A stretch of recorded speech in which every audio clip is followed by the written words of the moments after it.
Mes chers compatriotes togolaises et togolais, chers panafricanistes et amis du Togo, belles âmes, ouvreurs de chemin, transformateurs et porteurs du nouveau monde. L'année 2024 tire à sa fin et les fêtes de fin d'année constituent pour tous des moments privilégiés de retrouvailles, de partage, de lâcher-prise et d'ouverture à la vie, marquant le passage de notre expérience terrestre dans le temps.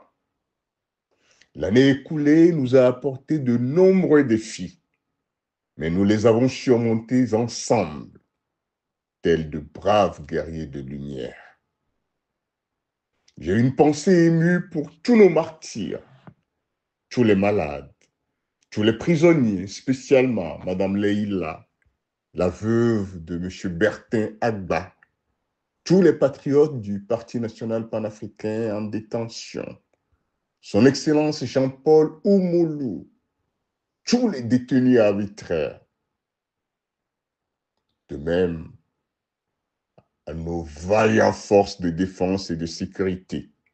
engagés sur des théâtres opérationnels dans la région des Savanes ou à l'étranger pour des missions de paix, aussi bien qu'aux laissés pour compte, tous les orphelins, les veufs et les veuves. Mes lumineuses pensées vont également à toutes les bonnes volontés engagées au service de l'humanité sous tous les cieux, au prix fort, avec une focalisation spéciale sur toutes les victimes de massacres et de génocides en République démocratique du Congo, RDC, au Soudan, en Palestine, spécialement à Gaza, qui fait battre le cœur de l'humanité mobilisée pour le triomphe de l'amour sur la haine, de la justice sur l'arbitraire, du partage sur la prédation inhumaine. Vous avez sans doute, je l'espère, célébré Noël en famille, une des fêtes les plus émouvantes, parce que seule de la candeur de l'amour incarné par l'enfant Jésus et tous les enfants, parce que faisant résonance à l'enfant intérieur en chacune et chacun de nous. C'est toujours une expérience merveilleuse que de ressentir l'immense amour qui rayonne de tous les coins de la terre en ce jour. L'énergie collective de la bonne volonté et de l'affection est éclairante, créant une atmosphère de chaleur et d'espoir qui enveloppe les communautés et les individus. C'est dans ces moments de partage, de joie et de connexion que brille la véritable essence de la fête de la Nativité. Elle éclaire le chemin de la compassion et de la compréhension. Noël 2024 a rappelé à la conscience humaine que rien ne peut justifier le viol de l'innocence, la spoliation du plaisir de vivre et les rêves brisés à travers le massacre des enfants et des femmes. Ce que cristallise Gaza, qui nous rappelle notre responsabilité individuelle et collective à ensemencer la terre davantage d'amour, de lumière, de vérité, de justice et de liberté. La solitude n'a pas de couleur, pas de religion, pas de frontières. C'est pourquoi toute souffrance, d'où qu'elle vienne, doit nous faire résonance et nous mettre en mouvement pour un monde plus aimant et plus fraternel. En cette période particulière,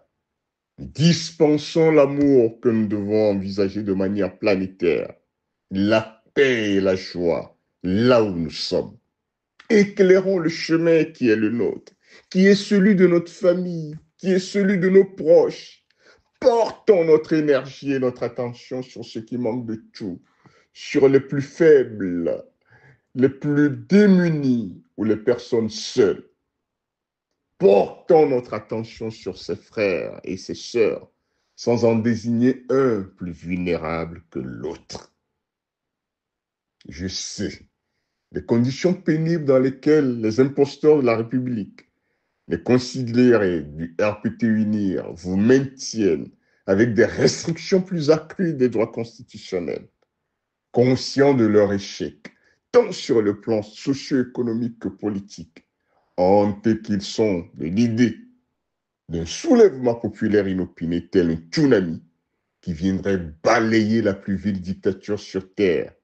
coutumière de coups d'État permanents.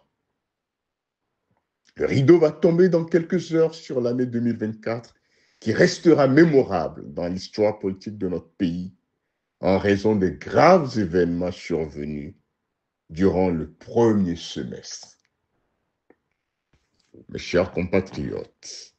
Togolaises et Togolais, chers panafricanistes et amis du Togo, belles âmes, ouvreurs de chemin, transformateurs et porteurs du monde nouveau. Permettez-moi de vous convier tous à une minute de concorde et de recueillement, en mémoire de tous les martyrs qui ont jalonné la grande marche républicaine fort tumultueuse vers la libération nationale du Togo, spécialement les deux premiers responsables de la dynamique, Monseigneur Podjo, BMK, le patriarche de la nation et père de l'alternance, son Excellence Monseigneur Philippe Fanoko Podjo, et le président légitime et père de la souveraineté intégrale du Togo, Cito, son Excellence Dr Gabriel Agbeome Messan Kodjo, tombé, assassiné en exil sur le champ d'honneur, respectivement le 4 janvier 2024 à Stockholm en Suède et le 3 mars 2024 à Tema au Ghana.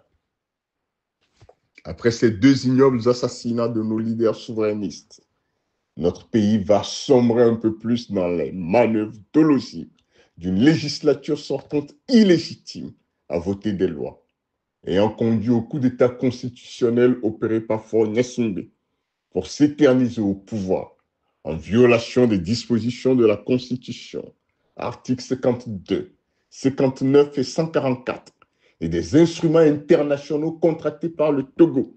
articles 1 et 2 des sections 1 et 2 du protocole A-SP1-12-01 de la CEDEAO sur la démocratie et la bonne gouvernance, additionnel au protocole relatif aux mécanismes de prévention,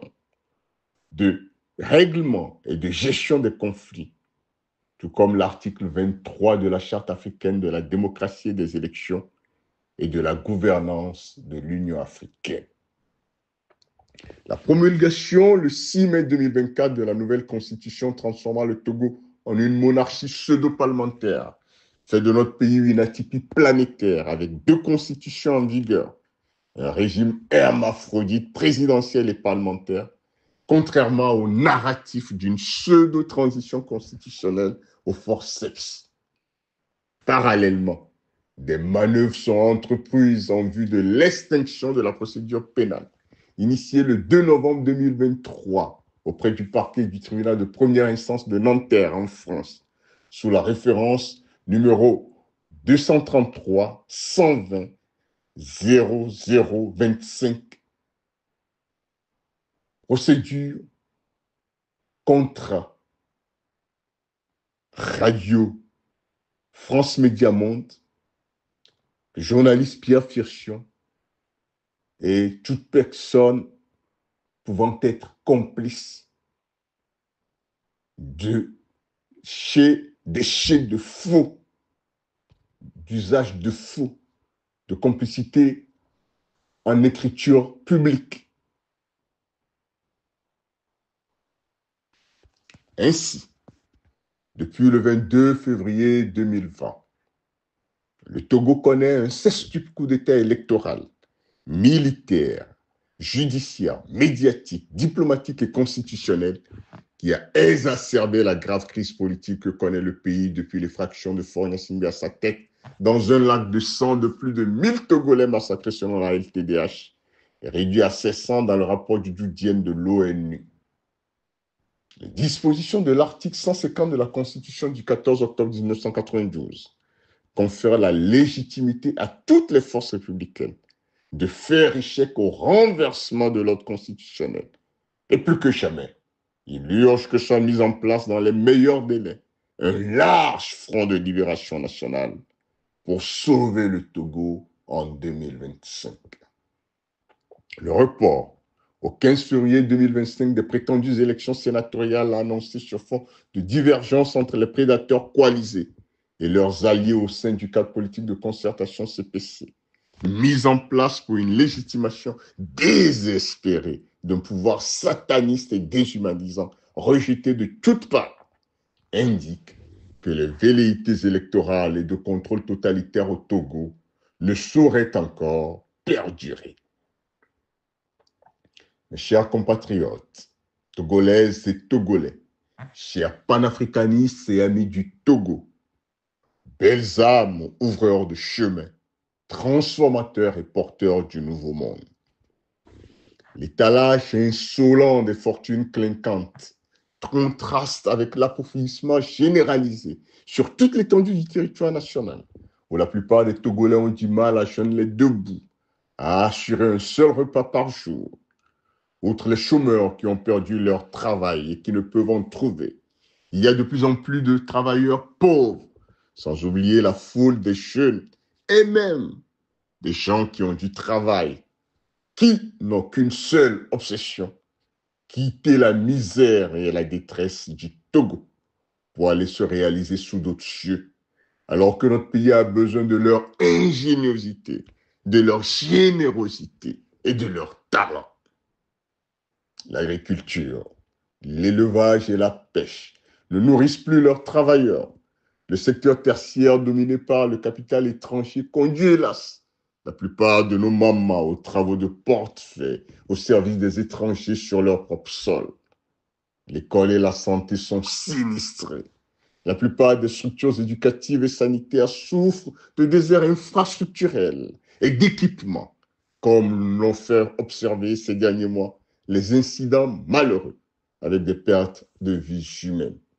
Les enseignants et le personnel de santé sont les souffres-douleurs des seigneurs de la violence dans le pays. Les sociétés d'État sont aujourd'hui l'épicentre des scandales insoupçonnés. L'eau potable est une denrée rare et c'est une calamité au XXIe siècle.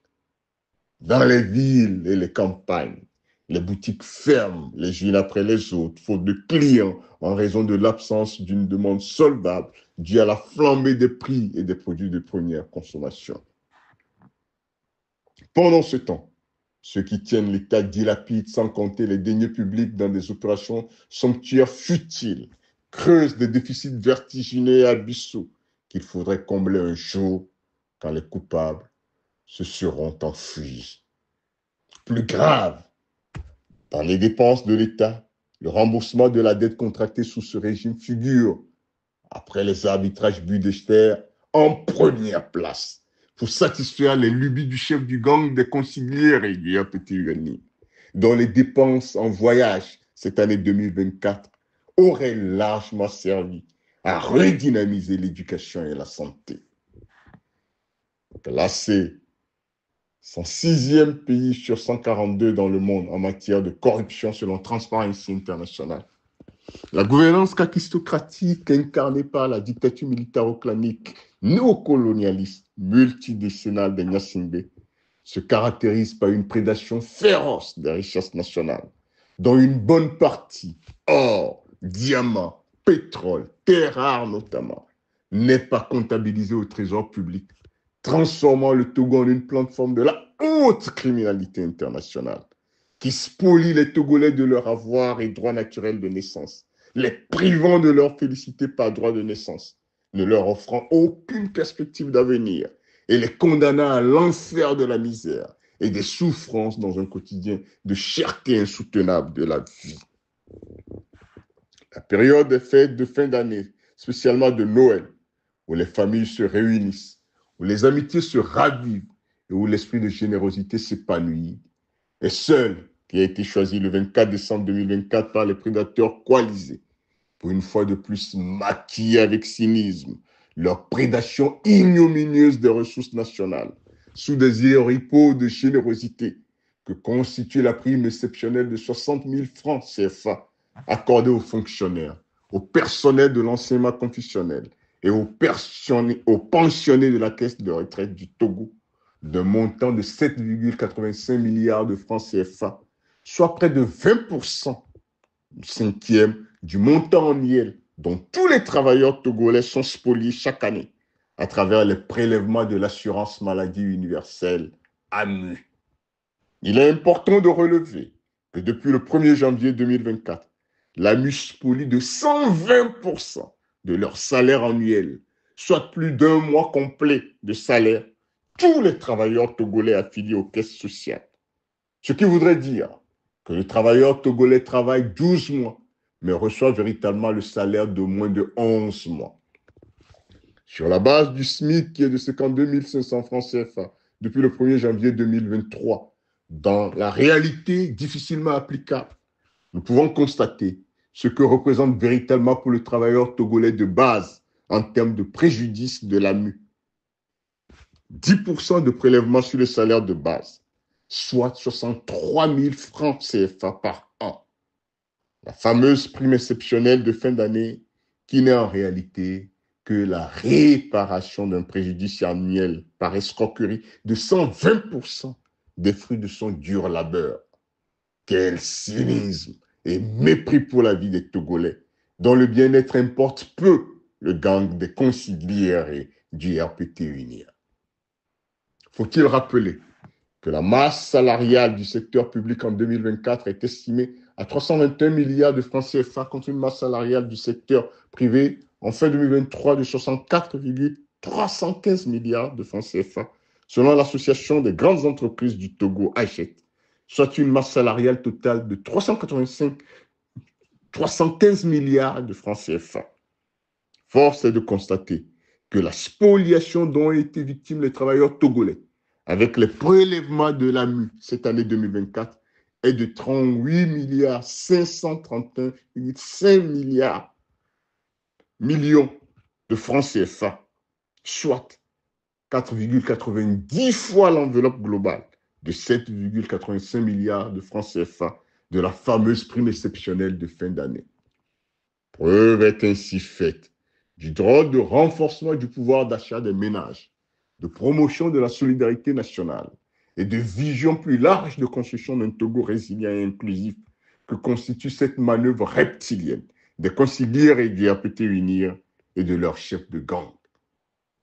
Que dire de la gestion sur 10 ans de l'enveloppe financière de plus de 109 593 milliards de la FNFI, dont le crédit accordé aux populations ne se chiffre qu'à peu près plus de 1,8 milliard de francs CFA.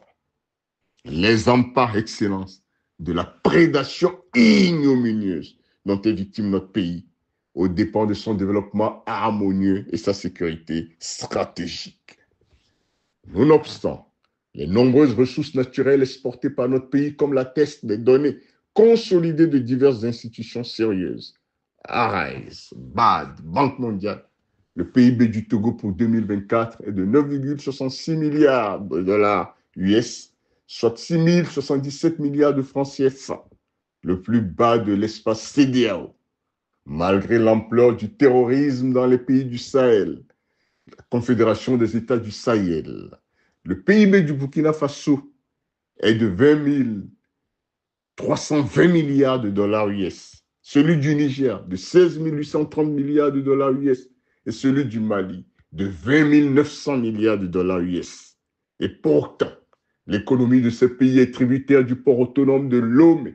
le 4e port de conteneurs d'Afrique et le premier en Afrique de l'Ouest subsaharien, ce qui laisse transparaître clairement un grave problème de gouvernance économique dans notre pays.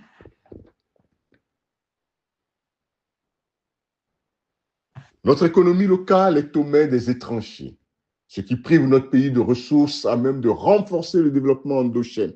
car transféré à justice dans leur pays d'origine par les entrepreneurs étrangers. À cela s'ajoutent les taxes toujours croissantes de l'OTR, dont celles prévues sur les transactions numériques en 2025, pour augmenter les recettes domestiques afin de réduire le déficit budgétaire. Tout ceci exacerbe la spoliation des populations, toujours plus pauvres au fil des années.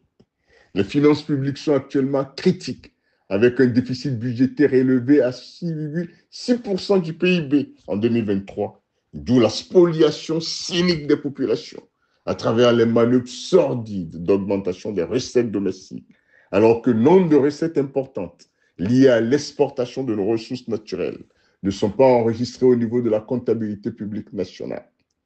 Contrairement aux prévisions du 17 décembre 2024 du FMI, qui estime la dette publique du Togo à 68% du PIB, soit 3 707,8 milliards de francs CFA fin 2023. Elle est d'un montant global de 5 584 milliards de francs CFA en 2024, soit 91,88% du PIB 2024 projeté à 9,66 milliards de dollars US, soit 6 077 milliards de francs CFA, selon les données consolidées publiées par l'Observatoire de la gestion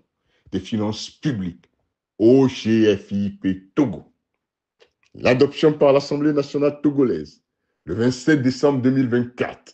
de la loi de finances 2025, d'un budget total de 2 396,59 milliards de francs CFA, est une imposture de plus et une caution de l'ignominieuse prédation et gestion capistocratique du pays, en raison du manque de transparence dans les recettes publiques et de la volonté délibérée de spolier les populations fort déjà paupérisées avec des impositions injustifiées au regard des ressources nationales exportées. Après la remise de la dette à zéro pour les pays pauvres, très endettés, PPTE, en 2010, il faut se poser la question de savoir dans quel secteur productif a-t-on investi cette dette colossale décennale qui étouffe la génération présente et seule l'avenir et qui contraint le pouvoir à recourir mensuellement aux marchés financiers régionaux pour le paiement des salaires. Mes chers compatriotes, Togolaises, Togolais, chers panafricanistes et amis du Togo, belles âmes, ouvreurs de chemin, transformateurs et porteurs du nouveau monde. Le moment est venu d'avancer avec audace et intégrité vers nos désirs les plus ardents et la raison d'être de notre incarnation au Togo. Au regard de la faillite de la gouvernance kakistocratique, des conciliaires et du RPT UNIR, et conformément à l'offre programmatique de la dynamique Monseigneur Podjro DMK, largement plébiscité le 22 février 2020, le 34e Conseil des ministres du gouvernement de libération nationale, soucieux d'une meilleure redistribution des richesses nationales entre toutes les filles et tous les fils du Togo tout entier, a approuvé le 20 décembre 2024 les mesures phares consacrant le bien-être des Togolais au titre de la sécurité de base SDB comme priorité absolue de l'action gouvernementale. Toutes les tâches de spoliation des travailleurs et des populations togolaises seront abrogées et des mesures d'accompagnement efficaces seront prises dans le cadre du collectif budgétaire que compte adopter le gouvernement légitime du Togo dans le cadre de la transition inclusive devant nous très prochainement. Dans le cadre de la sécurité de base, SDB, le gouvernement légitime du Togo entend mettre rapidement en place un pass dénommé l'Ébéné, du nom de notre pays lorsqu'il était la capitale administrative et politique de l'Afrique antique, Kéméta. Le pass l'Ébéné, PL, est une couverture de sécurité sociale garantissant 9 importants droits humains inaliénables à tout citoyen togolais dès la naissance. Eau potable pour tous, alimentation équilibrée pour tous, soins de santé pour tous, éducation de qualité pour tous dans un environnement de qualité pour tous, certificat de nationalité, carte d'identité nationale et passeport pour tous, logement et foncier sécurisé pour tous, énergie domestique pour tous, espace d'épanouissement et d'expansion, E3 pour tous, compte épargne, pour tous. Il sera mis en place la Fondation nationale Lébéné, FNL, une institution étatique transversale qui s'occupera exclusivement de l'effectivité de la couverture du pass Lébéné. Chaque région du Togo, de même que la diaspora, sera représentée par un délégué au sein du conseil d'administration de la FNL, de même qu'un représentant des femmes et des enfants, des jeunes et des personnes de 3e voire 4e âge. Le conseil de surveillance de la FNL relèvera directement de la présidence de la République en vue d'une implication directe du premier Togolais dans le quotidien de ses compatriotes. Le 34e Conseil des ministres du gouvernement légitime du Togo a approuvé la mise en place d'un Fonds national de solidarité FNS pour financer des programmes nationaux d'eau potable pour tous et de soins de santé pour tous, de banques alimentaires sur toute l'étendue du territoire national et d'entrepreneuriat à la base des femmes et des jeunes. Au titre de la mission du Fonds national de solidarité, le gouvernement légitime du Togo va mettre en place une allocation de naissance dénommée Labalé ANL de 150 000 francs CFA répartis comme suit. Un compte épargne de 50 000 francs CFA pour tout nouveau-né, une aide LEEC de 25 000 francs CFA, un soutien financier parentalité de 50 000 francs CFA à la mère et un soutien financier parentalité de 25 000 francs CFA au père. L'allocation de naissance Labalé pour célébrer la vie, la famille, l'enfant et les âmes qui ont choisi le Togo comme terre d'incarnation de leur mission prend effet à compter du 1er janvier 2025, avec rétroactivité pour toutes les naissances survenues avant la chute de la dictature militaro-clanique néocolonialiste multidécennale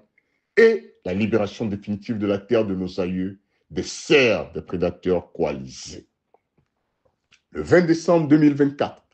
le 34e Conseil des ministres du gouvernement légitime du Togo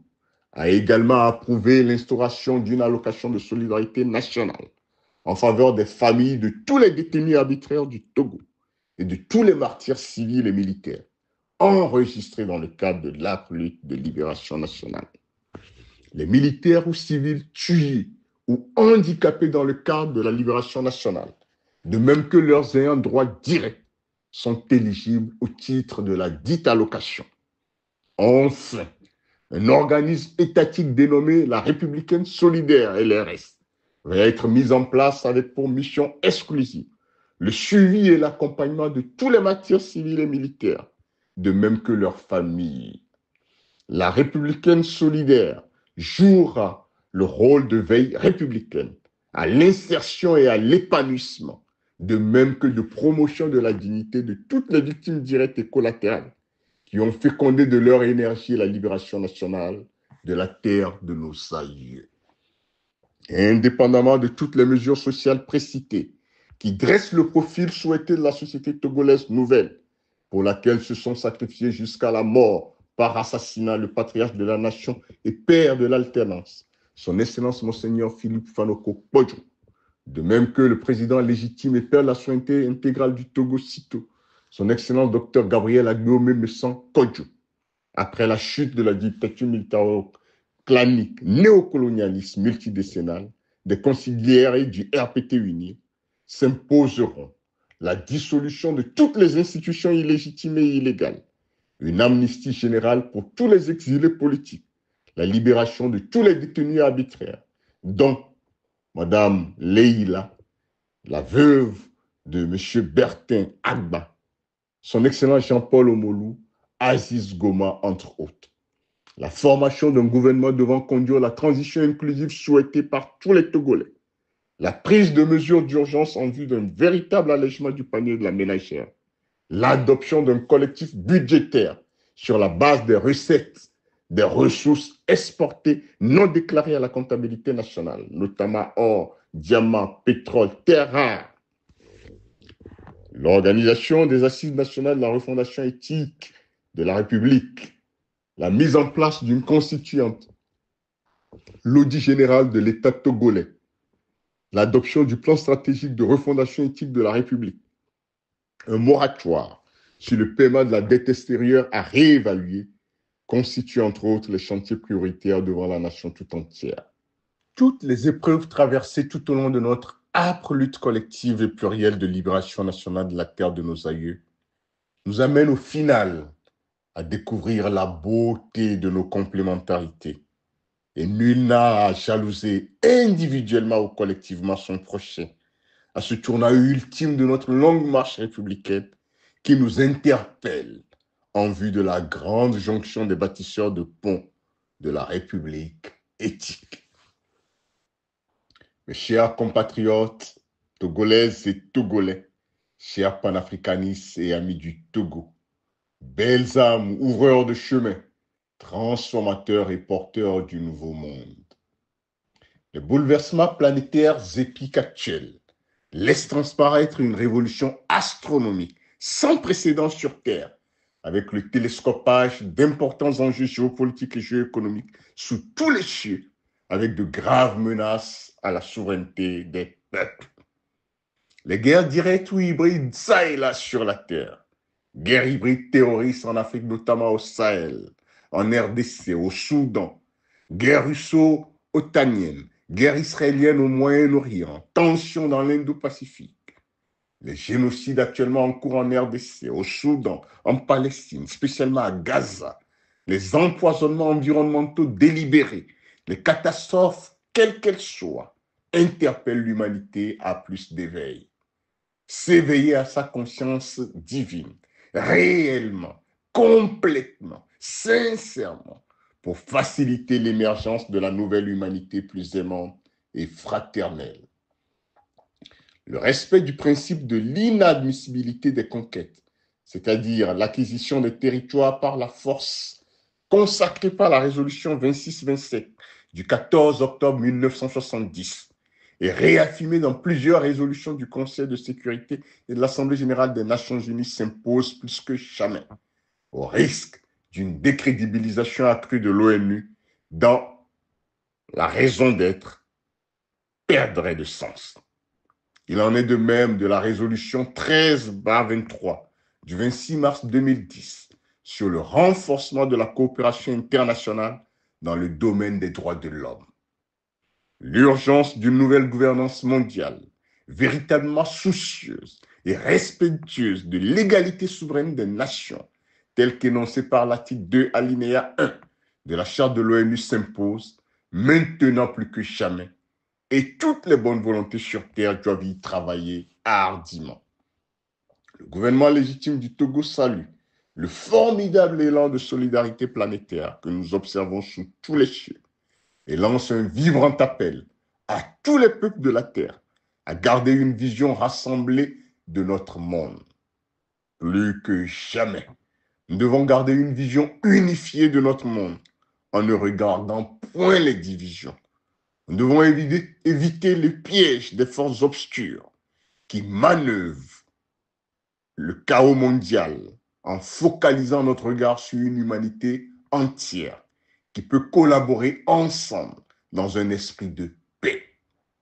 En cela, il importe de redonner force au droit international en le renforçant avec de nouveaux cadres juridiques, notamment en intégrant un nouveau narratif sur la notion de crime contre l'humanité dans le sens du plaidoyer de l'Organisation néo-panafricaine de souveraineté ONS que nous soutenons résolument. Au regard de l'ampleur des crimes ces dernières décennies contre l'humanité, les écosystèmes et tout le champ du vivant, le gouvernement légitime du Togo souhaite vivement un nouveau dispositif international sur les crimes contre l'humanité, devant désormais intégrer toute forme d'entête grave au champ du vivant, portant autant sur les massacres et génocides que sur les empoisonnements industriels de la vie sous toutes ses formes. La vive conscience de la tâche-mission du Togo appelée à être le phare et l'or de l'humanité dans le cadre de la libération planétaire requiert une diplomatie véritablement efficace qui promeut des valeurs. C'est pourquoi le gouvernement légitime du Togo opte pour la diplomatie de l'amour et de la souveraineté, DAS, qui va faire l'objet d'un document de référence en matière de politique étrangère. La coopération interplanétaire avec les civilisations de lumière avancées, notamment la Fédération intergalactique de lumière, s'avère indispensable afin que notre pays puisse se doter des technologies de pointe les plus avancées, respectueuses de la vie sous toutes ses formes et permettant de faire véritablement de la terre de nos aïeux l'épicentre de la libération planétaire. Mes chers compatriotes, Togolaises et Togolais, chers panafricanistes et amis du Togo, belles âmes, ouvreurs de chemin, transformateurs et porteurs du nouveau monde. La vérité est sur le chemin et pas dans la destination. La Terre a décidé d'évoluer avec ou sans nous. Et la grande transformation qui s'y déroule actuellement est une vague intense de vibrations supérieures qui englobe tous les aspects de notre existence. Cette période de transition planétaire n'est pas un simple passage d'un chapitre à l'autre. C'est un moment charnière où les forces de l'unité, de l'amour et de la conscience supérieures sont renforcées, nous guidant vers un avenir plein de promesses et de possibilités. L'abandon du passé est un élément essentiel de la croissance spirituelle de toute évolution. C'est le moment de libérer le passé et d'embrasser le moment présent avec ouverture et courage. Le tournant majeur du 22 février 2020 est irréversible, car n'est que la suite de la transition monumentale enclenchée il y a 12 ans de cela, lors du solstice d'hiver du 21 décembre 2012. La libération nationale est une entreprise collective qui exige unité, compassion et respect de tous, au-delà de nos différences, qui sont en réalité de belles opportunités de complémentarité. Convaincu de l'éminente importance de chaque maillon de la chaîne de la libération planétaire, chacune de nos présences actuellement sur Terre est un catalyseur de l'évolution collective, car chacun de nous, aussi bien individuellement que collectivement, contribue au voyage en cours vers une société plus harmonieuse, plus compatissante et plus éclairée. Ayons confiance dans le processus de changements épiques qui se déroule devant nous, en sachant que chaque défi et chaque changement est un tremplin vers un avenir plus lumineux et plus épanouissant. Il est venu le temps de créer sa vie plutôt que de la subir. Nous sommes nombreux, les patriotes souverainistes porteurs du nouveau monde, assez nombreux pour qu'enfin survienne la libération nationale tant entendue, non sans douleur, mais dans la continuité de la vive conscience de la souveraineté intégrale du Togo sitôt et de sa sécurité stratégique. C'est le grand projet que nous nourrissons en tant que dépositaire de la légitimité de la souveraineté populaire conférée le 22 février 2020 à la DEMCA, sous la guidance des metteurs en scène cosmiques, avec à leur tête Dieu, le souverain créateur, et à sa suite nos aïeux angélisés et tous nos martyrs. 2025, c'est la saison du rassemblement, de la co-création de structures nouvelles sur Terre, avec une conscience élevée qui inclut chaque forme de vie dans un monde harmonieux, pacifique, joyeux, enthousiaste et interconnecté en pleine conscience avec les autres civilisations de lumière. 2025 nous ouvre sur une ère de transparence, de joie pure, avec des interactions nourricières et évidentes dans l'enrichissement mutuel des personnes en présence. Et tout ce qui n'est pas aligné ne peut que s'éloigner, à l'instar de la dictature militaro-clanique, néocolonialiste et multidécennale des prédateurs coalisés sur la terre de nos aïeux. 2025, c'est la saison des secrets révélés, de la victoire et des beaux rêves. Continuons de rêver le meilleur, de l'attirer à nous tellement fort qu'il s'ancre dans nos actes et qu'il transforme nos vies dans leur structure intime jusqu'au niveau subatomique de notre monde. Avançons avec cœur, main dans la main, formant cette grande chaîne d'amour à travers tous les plans, jusqu'à la source de la création, ensemençant d'amour, de lumière pure, de joie et de paix la terre de nos aïeux, Gaïa et la création tout entière. Radieuse année 2025 à toutes les filles et à tous les fils du Togo tout entier, et que Dieu nous bénisse, de même que l'humanité et la création tout entière. Portons un toast à des temps meilleurs à venir et célébrons ensemble, avec joie, un heureux maintenant, à tous égards, pour la terre de nos aïeux. Vive l'être souverain, vive la souveraineté des peuples et la liberté partout sur terre. Vive la gouvernance de l'amour fondée sur l'équilibre des intérêts et la liberté. Vive la 4e République. Vive le Togo phare et or de l'humanité. Vive la souveraineté intégrale du Togo, Cito, de l'Afrique et de ses îles, de tous les peuples sur terre. Encore une fois, joyeuse fête et radieuse année 2025 à la nation tout entière. Je vous remercie. Nous